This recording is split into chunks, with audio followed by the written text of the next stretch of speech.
What you're about to watch is a presentation I gave in Muscat, Oman, titled How to Turn Your Business into a Lead Generation Machine. It was my first international speaking opportunity, and wow, what an experience. And in the audience, we had some really cool people. We had government officials, business leaders, and even one of the princesses of Oman. Insane. And over the next 40 minutes, I'm going to take you through the 6-step process we've coined the Montaj Method that will turn your business, whether you're doing 100,000 or 100 million a year, into a scalable acquisition system. So without further ado, grab a coffee, grab a notebook, and I hope you enjoy. Right, guys, thank you so much for being here. Final presentation, I believe, today, and what's kind of task to live up to everyone so far. So really looking forward to this. My presentation is about how to turn your business into a lead generation machine. And you're gonna have to excuse my clicker because I'm using my Apple mouse because I forgot it back at home. But so, since the early 19th century, there have been 3 primary vessels for wealth creation. There has been gold, land, and oil. And if you are able to successfully control and monetize these, you are amongst the most powerful people on this planet. However, now there is a new, more powerful and more scalable form that if you can acquire and if you can monetize, you have the legal right to print your own money. Now, those methods are data and attention. Ranking for a search term like builders in Chelsea is the equivalent of owning a townhouse in the heart of Mayfair. Having an audience like Mr. Beast, for example, who would willingly buy any product or service you put out there, it's like having your very own oil rig that you can just turn on and off on command. Ranking in large language models like ChatGPT, Perplexity, and what have you, is like knowing exactly where to dig in the ground to find pots of gold. Welcome. My name is Kayan Ali, and as Jess her lovely introduction, I am the founder and managing director of Montaj Digital. And we are a performance marketing agency based out of London, and we specialize in generating high-ticket leads for service-based businesses. What does that actually mean? It means he needs to buy a clicker. That's what it means. So, before we carry on though, I have a quick question. Why do you guys think that Google, TikTok, ChatGPT, Facebook, Instagram, YouTube, whatever your favorite platform is, why do you think they're free? Anyone? Pasby? They sell your data. They sell your data. It's because you, me, everyone in this room, we are the product. Our data, like Pasby rightly said. And people like myself, like Pasby, like everyone else in this room most likely, we're buying your data and we're buying your attention. And we're trading it. And what are we doing with it? Well, what we're doing with it is it's on a global scale, and the opportunity is massive. That's because Google processes 16.4 billion searches per day, which is over 90% of global search traffic. Pasby did a fantastic job of showcasing how traditional search platforms are still the king when it comes to search. Meta reaches 3.5 billion people, with users spending on average 18 hours per week on their platform. Meta being Instagram, Facebook, and WhatsApp. TikTok has just under 2 billion monthly users, with each user on average spending an hour a day. If you're spending more than that, look at yourself in the mirror. So, ChatGPT and large language models also process billions of prompts daily. And AI-assisted search, again, like some of our fantastic speakers have already spoken about, is rapidly becoming the new normal. And also, people think this is just for the younger generation, but globally, 73% of people aged 50 to 64 still use social media platforms. And as we can see by this chart shows global digital ad spend from 2019 and up to projections from 2028. As you can see, we're on a massive upward trajectory. And it's actually forecasted that by 2028, $1 trillion will be spent on global ad spend alone. And that is what's spent just on the platforms, just to Facebook, Instagram, TikTok, whatever platform it is, to buy your data and to buy your attention.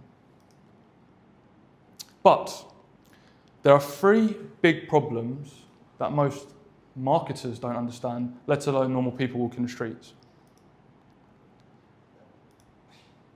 And that is, we're bored.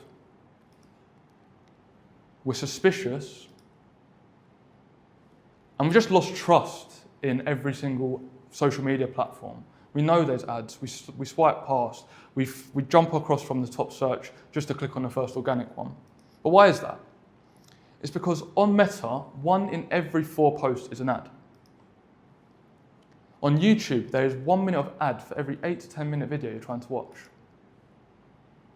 TikTok shows 1 ad for every 4 to 6 videos that you're watching. And that's because platforms have over-monetized and users got smarter. They had their golden goose, they kept rubbing it. And it was actually TV, traditional TV, that realized that for every hour of content you watch, 13 minutes of it is fine to be ads. But as you could see, people got bored of that. They moved to faster platforms, and faster and faster and faster as people's attention spans are getting shorter and shorter, and we just don't care about the content we see anymore.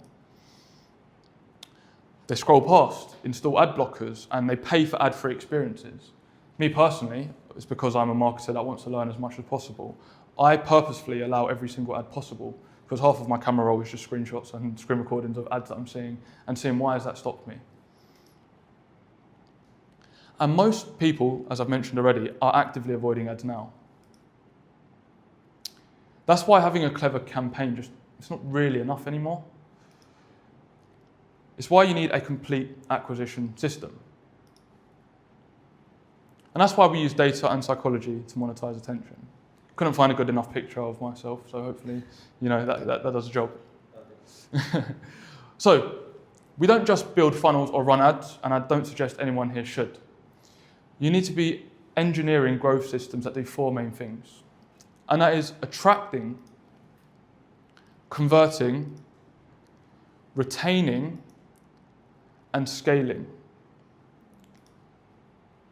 So that your ideal customer throws money your way time and time again.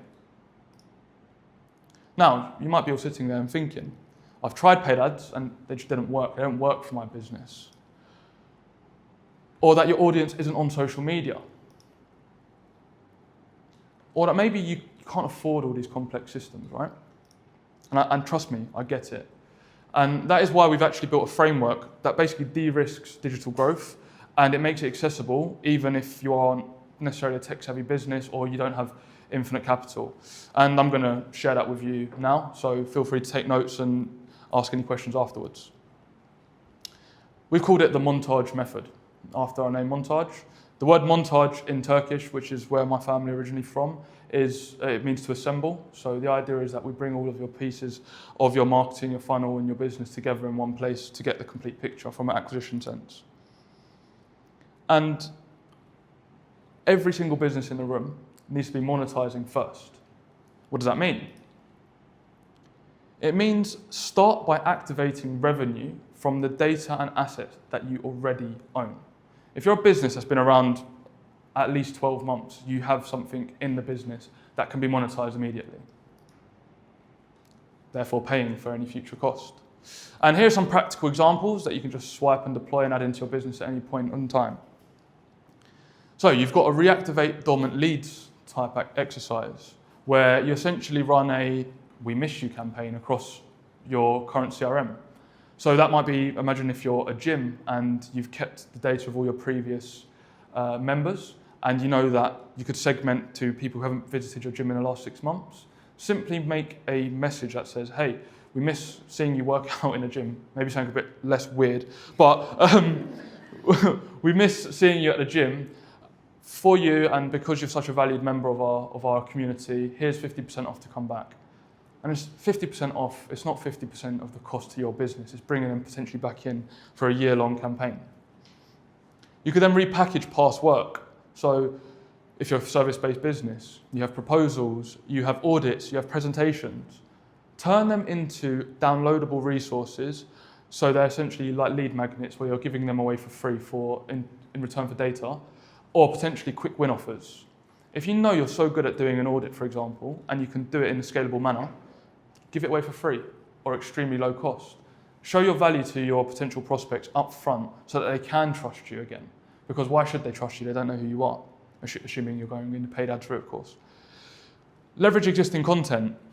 Repurpose webinars, blogs, or videos into email nurture sequences, mini courses, social media content, workshops. Use tools like PASB discussed earlier. Look at an internal referral reactivation. Business owners are friends with other business owners. Speak to them. Speak to those that complement your service. Say, hey, we're doing a push to achieve X because of Y. If you can introduce us to certain people that we're looking for, we'll give you a kickback or however that looks like. And then cross-selling to current customers. Go to customers who you've done a service for and say, hey, we've done this and this would really complement well. We actually did this internally a few months back. We're running paid ads for a business in the UK.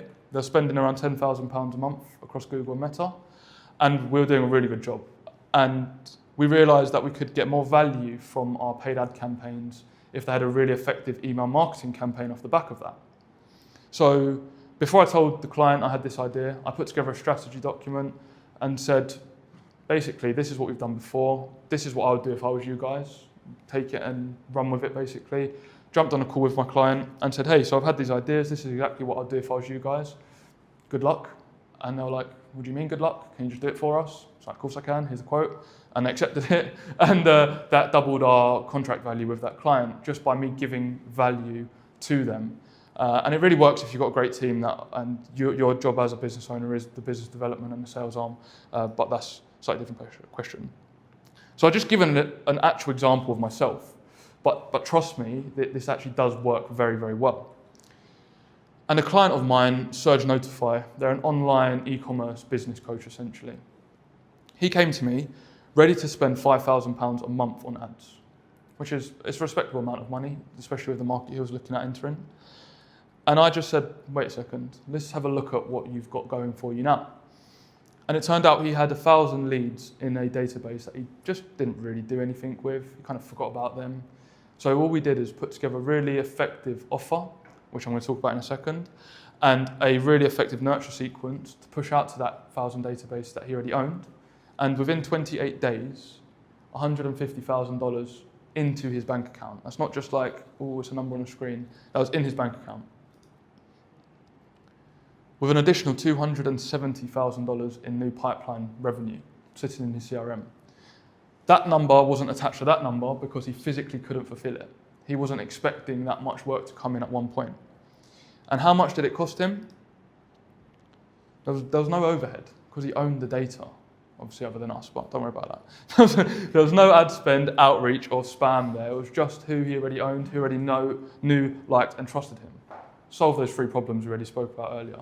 And everyone here, regardless of the size of your business, has this element somehow. So get creative and think about how you can implement this into your business. And this is some screenshots of the CRM. So you can see this was in 2 separate sequences, hence there'll be 2 screenshots. But you can see 22 leads, 9 of them didn't show, normal. 10 needed follow-up, so they could be closed. 24 leads closed, £48,000. Watch this. That's £2,000, right? Exact same service, second time round. £3,000 he was charging because he had surplus demand, right? It's simple supply and demand. He had more demand than he could physically fill, so he increased his prices by 50%. There he only closed 19, but he made $5,000 more, or £5,000 actually, but £5,000 more than the previous time. I didn't talk too much about that, but there's a lesson there whereby people think that increasing prices is scary, and it is. But if you think about it, if you increase your prices by 50%, if you double your prices, you could lose half your clients, and you're actually better off. You make more money, make the same money with less work. Sorry, I'm actually quite decent at maths. Sorry, I didn't practice that. Sorry to interrupt, and I hope you're enjoying the video so far. But I just wanted to pause just for 1 minute, and that's because at Montaj we help service-based businesses. So that's financial services, law firms, consultants, agencies, any B2B service provider, build predictable lead generation systems and implement AI and automation into their agency to enhance its workflows. And we've helped clients like Omnia Health Group go from just 4 leads a month to well over 300 after just 90 days of working with us. We've also helped uncover over $270,000 in pipeline revenue for Surge Notify, just from the database they already owned. And I'm actually not asking for you to book a call or for you to pay us for any of our services, but just wanted to remind you that we have built a free tool that takes literally 2 minutes to answer and then provides actionable insights into your lead generation. So you can check that out via the link in the description, or you can go to calculator.montagedigital.io. But if you do want to skip all that and you just want to work with us, check the calendar link in the description and book a call, and I look forward to speaking to you soon. So, after you've monetized, you want to optimize your offer. What does that mean? Well, before we talk about what it means, the reason we do it is because the best funnel in the world cannot save a weak offer. And this is the more technical side of the branding that Mario touched on at the start. Who do you speak to? How do you speak to them? Why do they care about you? Imagine you're in a packed event, right? And someone just shouts, "Hey." No one turns around. Why should they? They then shout, "Hey, Yusuf," and everyone called Yusuf turns around. There'd have to be quite a few Yusufs in the room, but just imagine you're in a big conference. Quite a few people turn around. You then finally shout, "Hey, Yusuf," in the red shirt, and only the one person who you actually wanted their attention for turns around. That's what a great offer actually does. It cuts through the noise by being super specific. Just take a few seconds to everyone sitting down thinking, what ads have you stopped and actually interacted with, checked out their landing page, clicked on, stopped them for a second? Why? And it's likely because it resonated with you in some way, shape or form. Is it because it called out the gender you are, the location that you're based in, the interest that you have, or is it a problem that you have that you need help solving? Could be right place, right time, and that's what a great ad should be doing. And that's really because if you speak to everyone, you actually speak to no one. And unless you've got infinite budget, wouldn't recommend. So here's 4 practical tips on how to build a great offer. I'll show all 4 of them at the end if you want to take pictures and stuff. But the idea here is to make it so good that people actually feel stupid saying no. And step 1 is to get clarity. And that is basically, can your buyer explain what you do in 1 sentence? If not, you need to fix that and fix it quick. Next, you want to be specific. So does it target one type of person or pain point, right? Be creative here as well. People are too scared to niche down, but you can niche and you can charge a premium because you're the specialist in that particular thing. Think about a general doctor compared to a heart surgeon.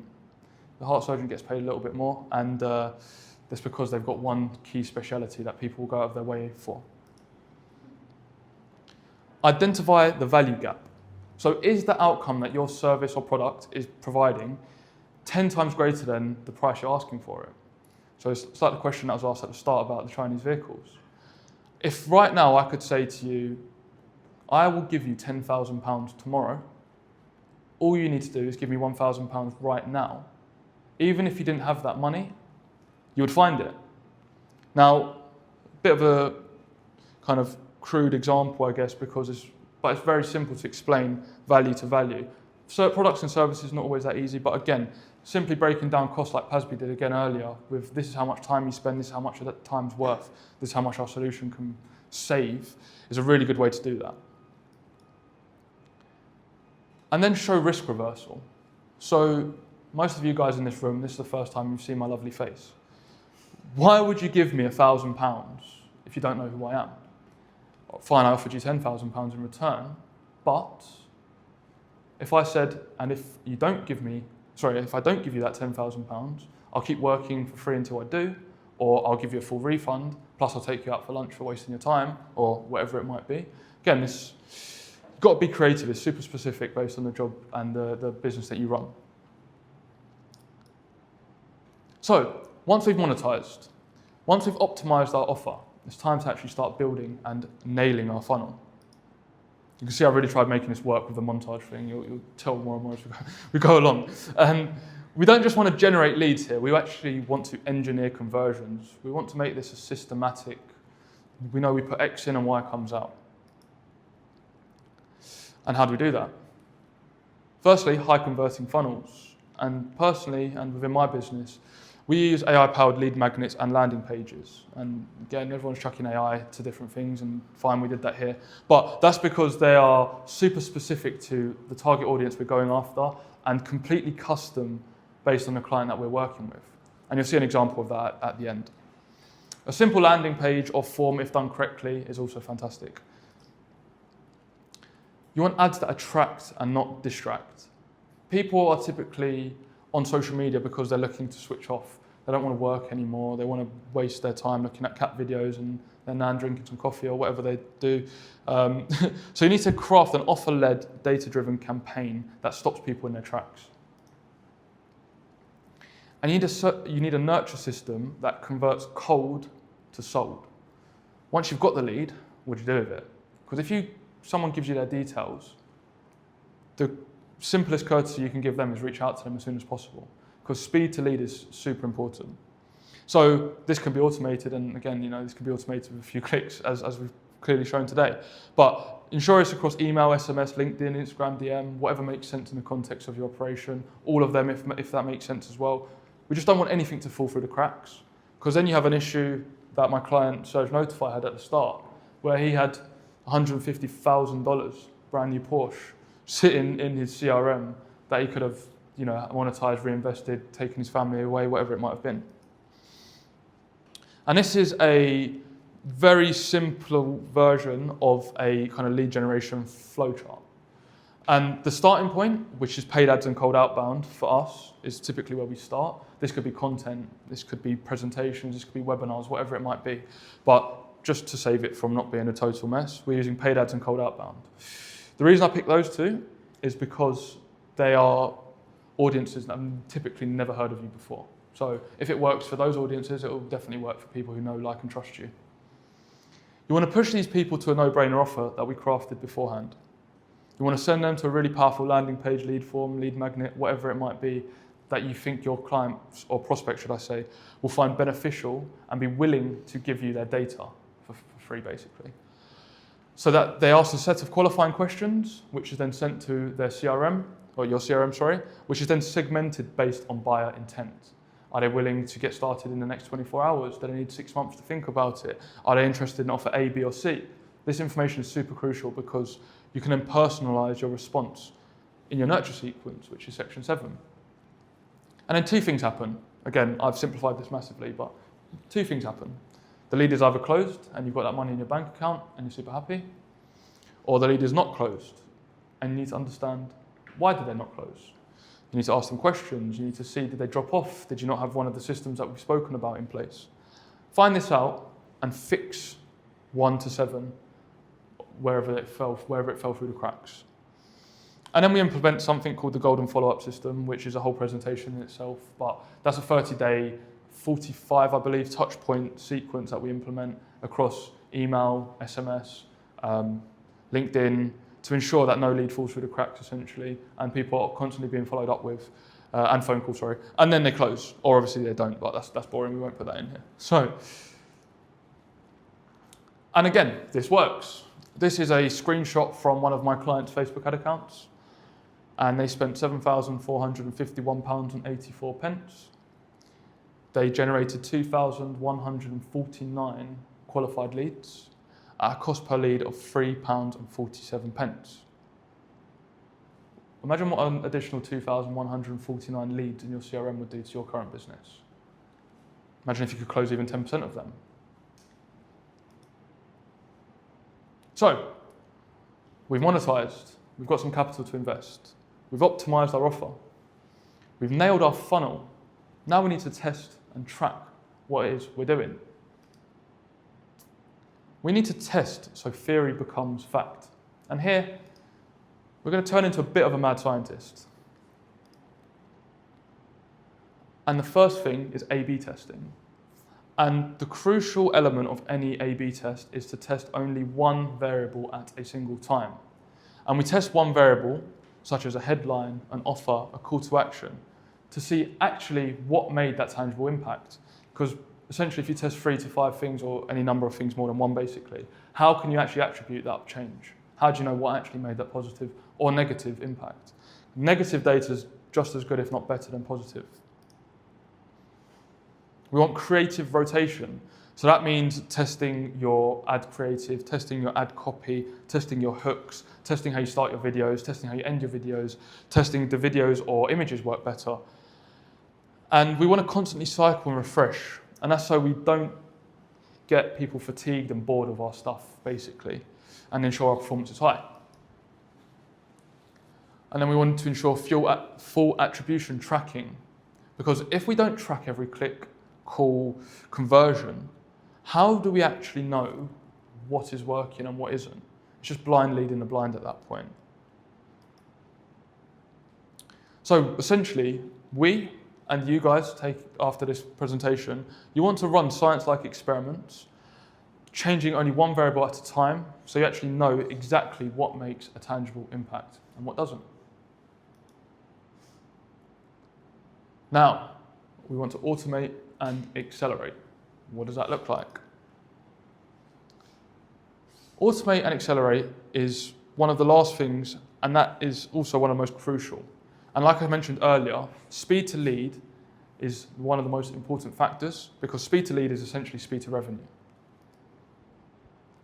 We want to go fast, but we want to go efficient and we want to go in a proper way as well. So we want instant follow-ups. We want to make sure that leads are contacted the moment they take action, via email, SMS, or call notification, so momentum is never lost. And my recommendation would be, again, like the previous presentation, to add some sort of human element into this. So what we actually do, it's a bit cheeky, but we have 4 automated messages, and in between the first and the third, I have a second one that is sent at a random interval, it's like 23 minutes, that says, hey, Kyan here, just jumping in front of the automated messages to see if you need any help here. And that's an automated message, but it's from me, and it looks real, and it feels real, and it makes people feel comfortable replying back to me, and obviously then I can jump in as a human in the loop, essentially, to jump in on that. We do also want AI-driven personalization, so that every lead adapts to the lead's behavior, and that could be their intent, their stage. Again, it really depends on what you're doing. Again, you can do this super simple. If you've got 4 different services, just mention the service, mention their name, things like that. But also using tools like Clay, which is a really good personalization tool, but that's a bit more complex. We want to do smart triggers and sequences. If anyone's ever gone shopping before, they've put something in their basket and they've left because they got distracted, or they thought, I need to stop spending all my money on handbags and clothes and stuff. And then you got an email an hour later saying, hey, you forgot your handbag in the basket, don't forget about me. That is a smart trigger working. It's basically saying, if you do this action, start this sequence. And they're usually blocked behind something. They're usually like an in-between factor that they're kind of hidden triggers unless you do something. They're a bit like booby traps, but they're really powerful for ensuring that no lead slips through your cracks. That sounds weird. Slips through the crack, such as clicks, replies, bookings, page visits, etc. So, the final bit is to just add scale. Once you have monetized and you've got your capital, once you've optimized your offer, once you've nailed your funnel, you've tested and tracked what works and what doesn't, and you've got a good kind of case to build on, and you've enabled simple automations to accelerate your speed to lead, we just want to keep adding scale. Because now you've got the machine, you want to make sure that it continues to print for you. So, how do we do that? We launch new tests. We identify winning formulas. We then push them further with fresh angles, fresh offers. And this doesn't have to be complicated, by the way. If you find an offer works really, really well, use the same offer, just reskin it. It's a Halloween special, it's Christmas special, it's Ramadan special, it's whatever it might be. You can use the same offer essentially to push the same messaging. And because we're using paid ads and cold outbound, your audience won't get fatigued because the same people won't necessarily be seeing it. You don't want to scale budgets intelligently, and we don't want reckless spend. We don't want to lose all the hard-earned money that we've made. So we want to make sure we're structured scaling, guided by a clear return on investment, using your thresholds, using your data. Don't let emotion jump in too much here. Emotion needs to be used on the creative aspect of it, and although this is creative, you need to be a bit more systemized here. We also want to refine our targeting. So we would have had our initial base case, but here you want to double down on the high converting audiences and exclude just what's wasting your money. Because typically in paid ad platforms, those who interact but don't buy are still costing you a lot of money. So you want to make sure that's not happening. And you want to optimize those creatives. So ensuring that those creatives and messaging evolve with said data. Basically, what's the point of knowing the data if you don't do anything about it, right? And finally, add additional channels. Once you've got 1 or 2 channels that are working, add 3 or 4, add 5 or 6. Become omnipresent when it comes to your digital strategy. Because although we talk about funnel building, there's no such thing really as a traditional funnel anymore. It's more so that people are living in networks. People are everywhere all the time. You know, you're flicking through Google to ChatGPT, then to Facebook, then to Instagram, then to LinkedIn, then to TikTok. And if you actually think, if you consciously take the next week and think about your user behavior, you're not really going from attention to intent like we used to. It's more so we're going all over the place. We need to be constantly reminded of everyone that we want to interact with, essentially. So, after this presentation, I hope you found some really good information, and I hope you've got a lot of actionable advice. You've got a long path ahead of you if you want to implement any of this. So, you need a vehicle to get to where you are now to where you're going. And you could go on something like a camel, which will get you there. Might take a bit of time, might be a bit bumpy. Don't think you have to stop for water breaks if my biology is correct. Or you can go in a nice brand new Ferrari. That will get you there a lot faster. Now, unless I'm going through a desert, I know which 2 I'd rather be in. And the point of this is saying, make sure you take what you've learned today and actually try to implement it rather than trying to figure it out for yourself. Left side is just keep trying to figure it out for yourself, break things, whatever it might be. Right side is use proven frameworks. There's nothing wrong with taking what other people have done and putting your own spin and implementation on it. And as a thank you for your undivided attention, I didn't have to pay for it this time. Usually I have to pay for people to listen to me. I've got a little present, and this is a 30-question questionnaire, essentially, that is 5 questions on each of the 6 elements of the Montaj Method. And at the end of it, you'll get a personalized card that will break down kind of where you are now and give you some actionable insights. That's all. And I'll leave that up for a bit longer. It's my last slide anyway. So if you do have any questions at the back of it, then we'd kind of love to hear some more thoughts from you. Thank you very much.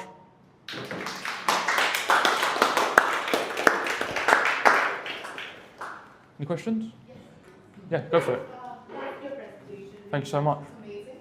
See, my question is a two-part question. Go for it, yeah. So what many businesses in Oman are facing are mainly lead generation. Mm-hmm.